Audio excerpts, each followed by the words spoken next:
Welcome in, everybody, to episode 9 here on the Big Blue Breakdown. Thank you guys so much for listening or watching. If you're listening on Spotify or wherever you get your podcast, make sure to follow there. Please leave a comment if you would like. I am more than happy to read those and respond back. If you're watching here on YouTube, thank you guys so much again for everything. Make sure to subscribe and like, and also leave a comment. Again, I am more than happy to answer to those about anything, about the game, just a question anybody has, or just a conversational thing. Also, make sure to go check us out on TikTok, X, and Instagram at Big Blue Breakdown. On X, we will be posting like in-game updates. I did my first one. In the game against Alabama at halftime. It was a halftime update, so we're using X as more of a live update platform for the games. Instagram obviously going to be posting, when the episodes are coming out and everything. Maybe some pre-content and post-content on there. About the same thing for TikTok. But using X as that, in-game gotta say something type of ordeal right there. In-game, basically commentary for you guys. But thank you guys so much again for joining in here to episode number 9. On episode number 9 here, we're gonna be breaking down the Bama game. Why everything is fine. Okay, everything is gonna be okay. It's not a bad loss, and obviously as soon as I say that, we're going to talk about some defensive struggles. We're going to look at the SEC as a whole, and then we're going to break down the AP Top 25. So let's get started here by breaking down this loss to Alabama at home, which it sucks it's at home because you really have to take care of your home games this year because it is such a struggle to win on the road this year. Kentucky drops a game to Alabama 102-97. Kentucky drops to 14-4 overall and 3-2 in conference play, while the Alabama Crimson Tide jump up to 15-3 and 4-1 in conference play. It's not a bad loss. The reason number one here is it's a top 4 team in the country. They didn't move in the AP Top 25 poll at all. Okay, this is a national championship contending team here in the Alabama Crimson Tide. Number 2, guys like Andrew Carr were much needed in this game and were hurt. Obviously, Carr is dealing with a back injury where he basically doesn't practice all week leading up to games, especially these past couple of weeks. And he actually has been producing very, very well in the last couple of games, even with a hurt back, but not in this one. You could see it was very much affecting him. Still playing 18 minutes, I'm pretty sure, but very much a struggle for Andrew in this one, only having 4 points. Can't even sit down on the bench. It's been a struggle for him with that back. Now, Kentucky doesn't play midweek this week. They only play Saturday this week. Obviously, get back to a regular schedule after this Saturday. But nice little stretch here to get guys healthy. Even guys like Lamont, right, who have been banged up in the last couple of games, playing 3 top 15 teams in a row. Insane. And all of them being very physical teams that like to try to push you around and stuff like that. Okay, all that being said, let's jump into this game. Okay, what went wrong here? Well, number 1, we were playing very, very good basketball. This was an amazing game to watch just as a college basketball fan. I think it was 2 very elite offenses going against each other, and the physicality of the game was there. Played good in the first half. I think we were down by 2 going into the second half. I thought the crowd was really in it here. In the second half, we had a lead, and it seemed like it was our game until we couldn't, pull through to get maybe a 10-point, 12-point lead. But no, the Alabama Crimson Tide were able to creep back in, take the lead, got it up to 9 at one point. We actually ended up coming back and tying it with about 5 minutes to go on a Brandon Garrison dunk, which we'll talk about him. He played a heck of a game for the Kentucky Wildcats in their last game. Very good to see him playing well along with Otega Owe. But after that, they weren't able to answer on the next possession down, and we're able to just pull it out from there. Kentucky kept fighting, kept trying to battle back, kept just coming after this team, but no resistance here. Well, not no resistance. A lot of resistance here from this team. And I like the fight. It's just we weren't able to pull out enough stops. Okay, the offense was fine. The offense was clicking. We were able to hit threes pretty effectively in this one. I believe shot 40% from three-point land. And it's just we couldn't get stops defensively. And that's been the thing all year, right? I think the rebounding has most definitely taken a major step forward in the right direction, especially from the last 3 games, Mississippi State game. Texas A&M, we dominated the boards over the best rebounding team in the entire country. Now in this one, I thought we played well off the boards, but just couldn't get stops defensively to pull this one out. But I also believe if we have a healthy Andrew Carr in this one to slow down or at least hold his own against Grant Nelson, I think it's a lot different of a story. But let's go ahead and break down some numbers here. Kentucky did shoot over 40% in this one and took their first loss. Okay, 48% for the Cats, while Alabama shot 45%. Alabama hit 2 more threes than the Cats did, shooting 38% from three-point land, hitting 13 out of 34 shots, and Kentucky shooting 40% from three-point land, hitting 11 out of 27. Now, this is really where the game was decided, at least for me. When you go back and you look at the tape and you look at some stats here, right? Free throws. Alabama shot 34 free throws and hit 29. That's 29 points there for the Tide, while Kentucky only shot 20 and made 16. Okay, that's almost double what Kentucky had. So you basically, let's say you split what Alabama had there in half to what, 14, right? Make it 28, maybe 15, 14, 15, right there, right? Absolute, totally different game. Okay, I do want to say sorry for not being able, I haven't mentioned this yet, sorry for not being able to get out a review of the Texas A&M game and a preview for the Alabama game.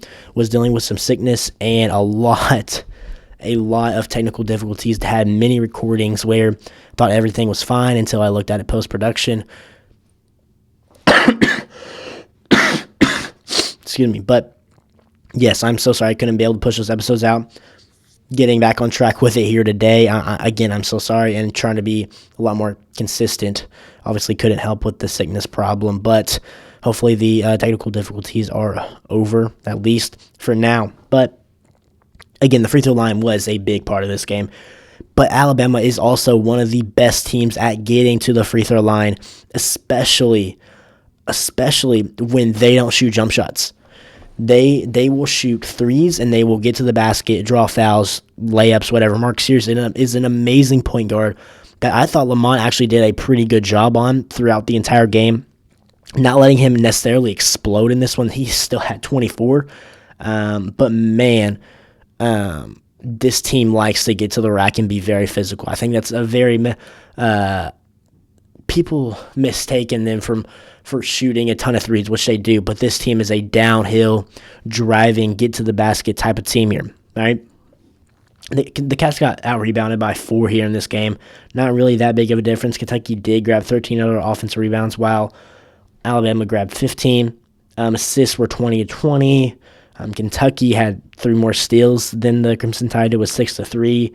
We blocked shots in this game. We had 8 blocks compared to the Crimson Tide's 3.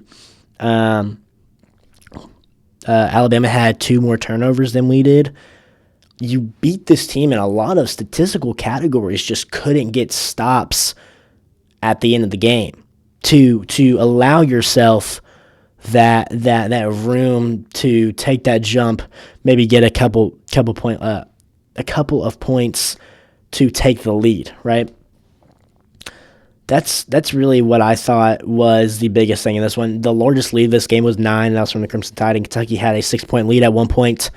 Nobody really pulled themselves away from the other team, pulled themselves away from striking distance, I might add there. But yeah, very good game in the statistical category. Now you look at the box score, right? One guy that's going to stand out to everybody is on the Alabama side here, and that is Grant Nelson. 25 points here for Grant Nelson. 11 rebounds, had a double-double this game. 2 of them being offensive rebounds, 9 of them being defensive rebounds. He went 9 of 10 from free throw land, had 10 free throws in this one. Now, he only went 2 from 7 from three-point land, but those 2 threes in the first half were absolutely huge for this Alabama team. So, player of the game right there for sure. For sure. As I mentioned earlier, Mark Sears went for 24. He's one of the best, if not the best point guard in the country. He is so good. But I felt like Lamont Butler was able to slow him down a little bit, not allow him to really take over the game necessarily. And he did hit some clutch free throws there at the end, going 8 from 9 from the free throw line. But he did go 4 from 12 from 3, but still 4 threes, right? That's really good. Then you look at their bench. They got a lot of really good bench production from this one. And I forgot to mention Liberian Philon, 15 points from him. Very, very talented freshman that they have there, and very good center. And Clifford Amore as well, very good defensive player. Gets most of his points off of dunks and putbacks. I thought him and Amari were really going at it. Amari didn't play his best game in this one, and I think Clifford was able to take control of that in his own way, and add some points that he usually doesn't to the team. Now I think he averages like 7 points a game. That's not far off from what he averages, but able to get more points than he usually does in this one. Now, to me, their bench had what? Let's see here. That's 18,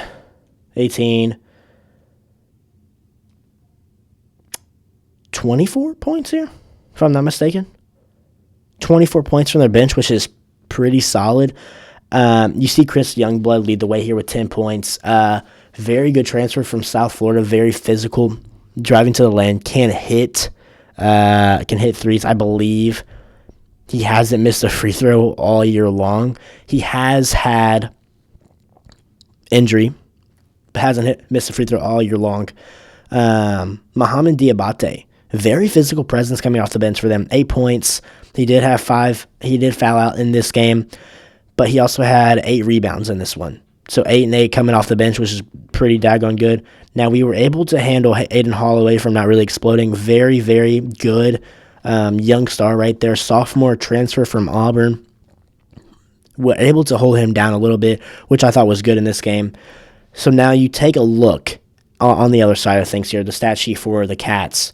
Again, Andrew Carr really struggled in this one with that back problem. And he had a really tough matchup, right? He had a really, really tough matchup. I just feel like he wasn't the same in this game for the Cats.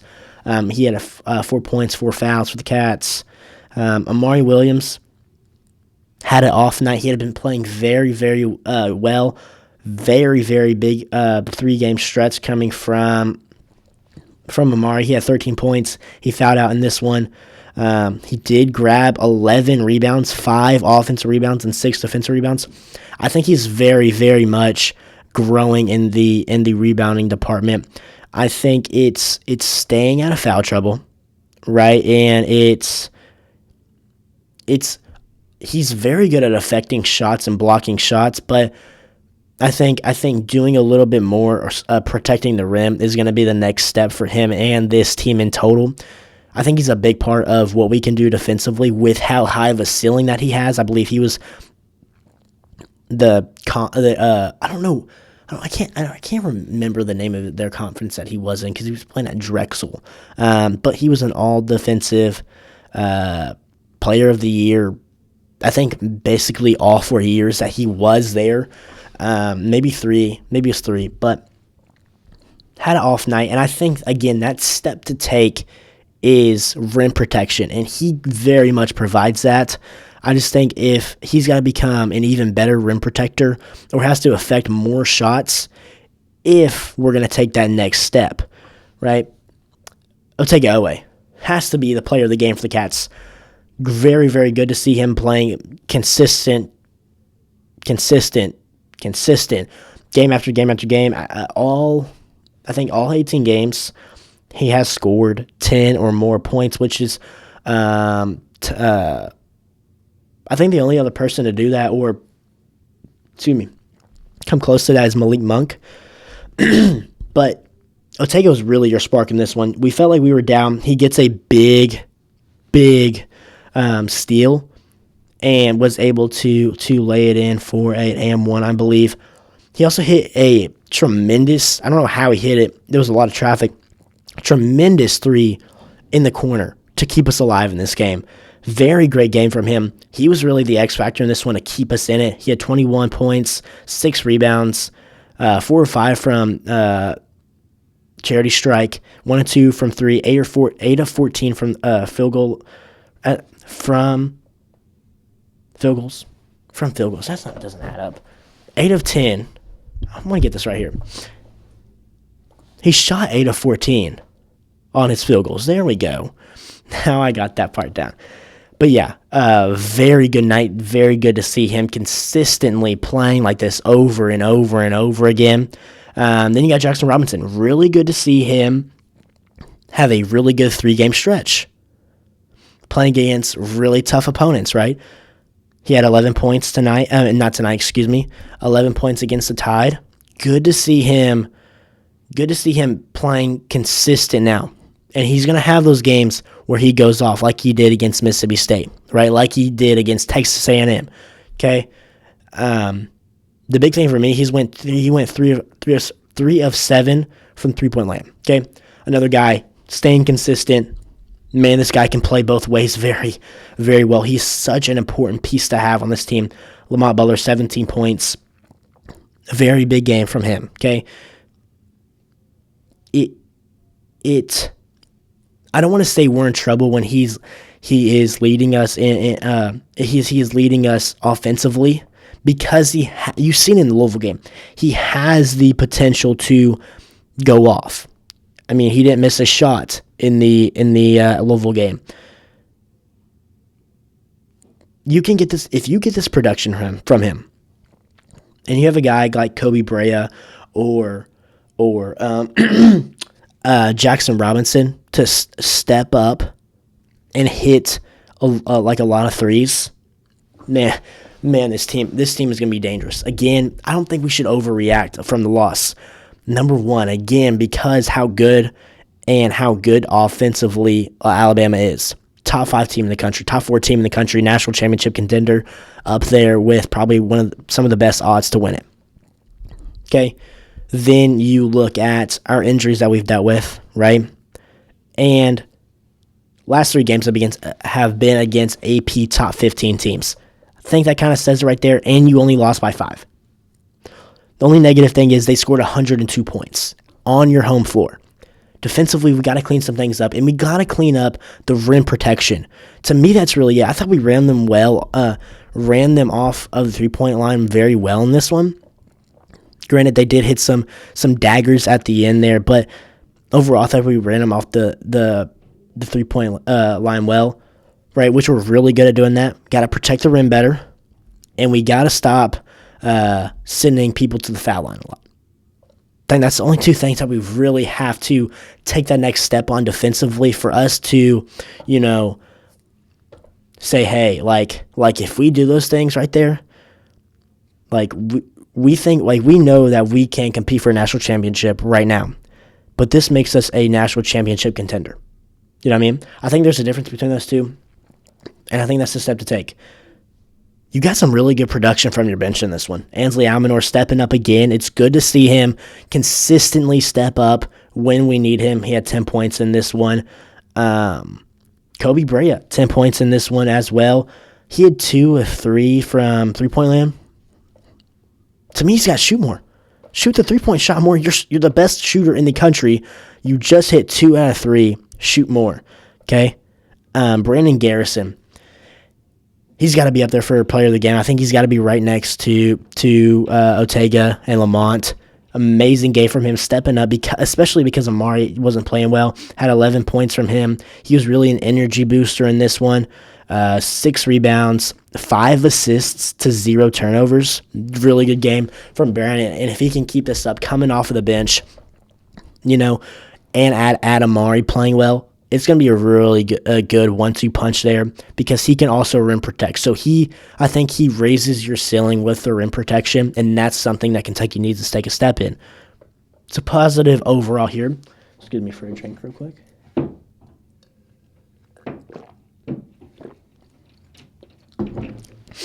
But again, I don't think it's time to overreact or anything like that.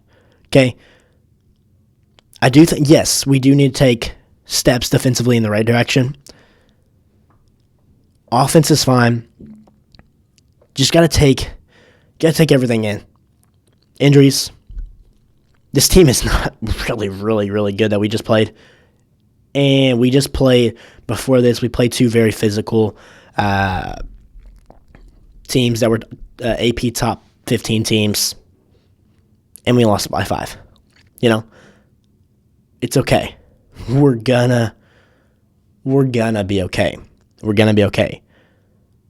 If we're gonna compete for a championship, gotta fix up those defensive things to really put yourself in that situation. But yeah, I think that is the most important thing to do. So that is a breakdown of the Alabama-Kentucky basketball game here. Now, again, I've mentioned the defensive struggles, right? I've mentioned it. I feel like we gotten better in that Texas A&M game. I think we took a big step, but it's hard to do that consistently. Hard to do that in another game when you're playing one of the best offenses in the country, maybe the number 1 offense in the country. Okay, let's take a look at the SEC, how wide open it is. I believe Kentucky sits at the 3rd team in the SEC right now, if I'm not mistaken. I think it's Auburn, Alabama, us. Auburn, Alabama, us, I believe. Now, Tennessee may have just jumped up in front of us because they'll have one more game won than us, but it's not like, excuse me here, I'm blanking. We just haven't played as many games as they have because they just played here and beat Mississippi State at home, okay? We're most definitely in the top 4, excuse me. I think that's a very good place to be for us because I think we're going to have plenty of opportunities to get to the top 1 or 2. And the reason that I say that is because the opportunities that we're going to have against we're going to play Alabama again, right? And we're going to get Auburn at home. We're going to get Tennessee at home and away. Guys, we're going to have opportunities to do some things against these teams and to rise to the top, right? Okay. Just want to mention that. And, Arkansas, 0-5. No empathy from me here, but yeah, I just want to mention that. Cal has never started 0-4 in conference play since UMass in the 90s. Just wanted to throw that out there. I wasn't here when Florida got beat against Missouri at home. Georgia played a very tough game against Auburn. Ole Miss beat Alabama before Alabama beats us. Mississippi State beats Ole Miss. Obviously, I just said Tennessee beats Mississippi State at home. Alabama just beat Vandy. Try to think of some upsets here.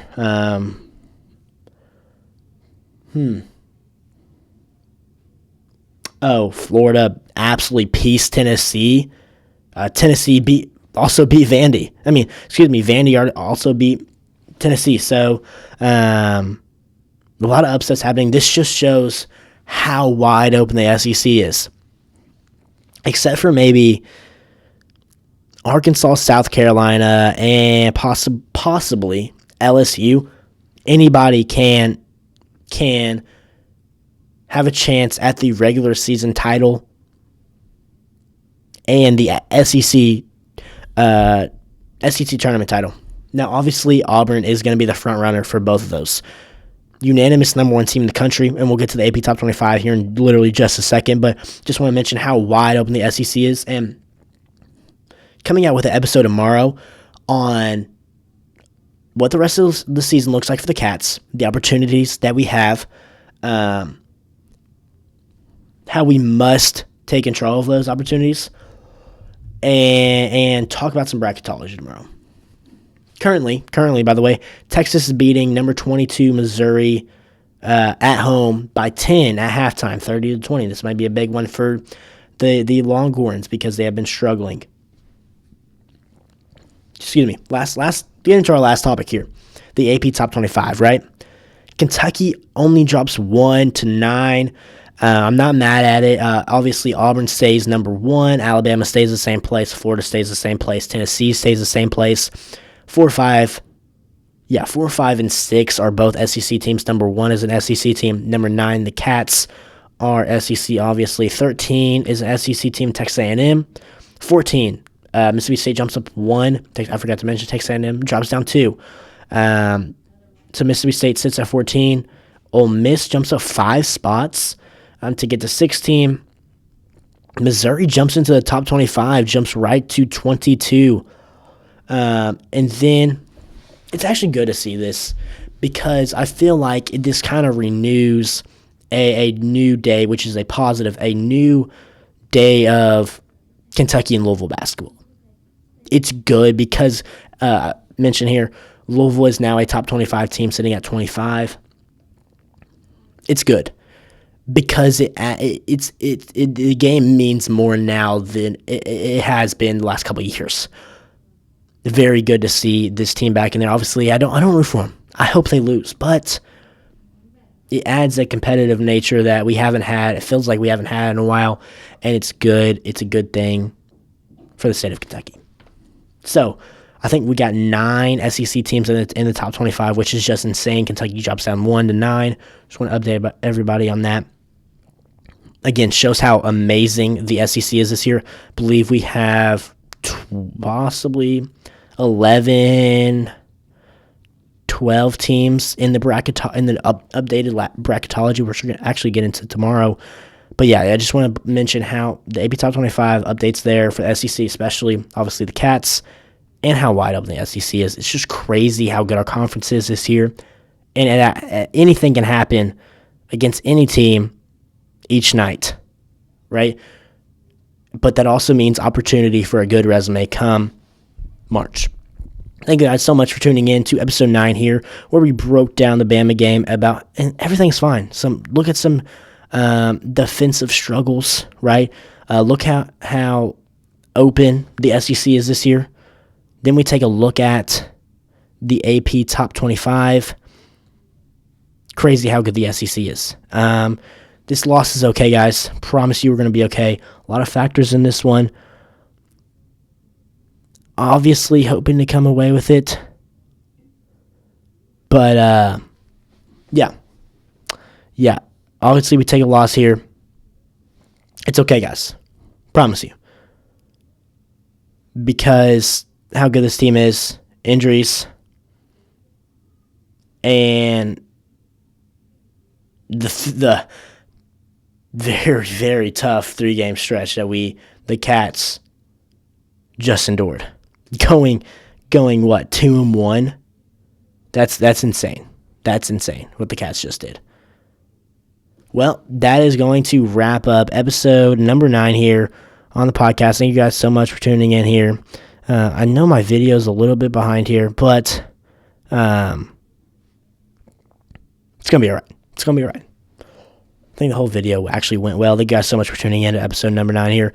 Make sure to go follow us on the social media at BigBlue_breakdown on TikTok, X, and Instagram. Also, if you're watching on Spotify or listening on Spotify, follow there. Okay? Again, comment.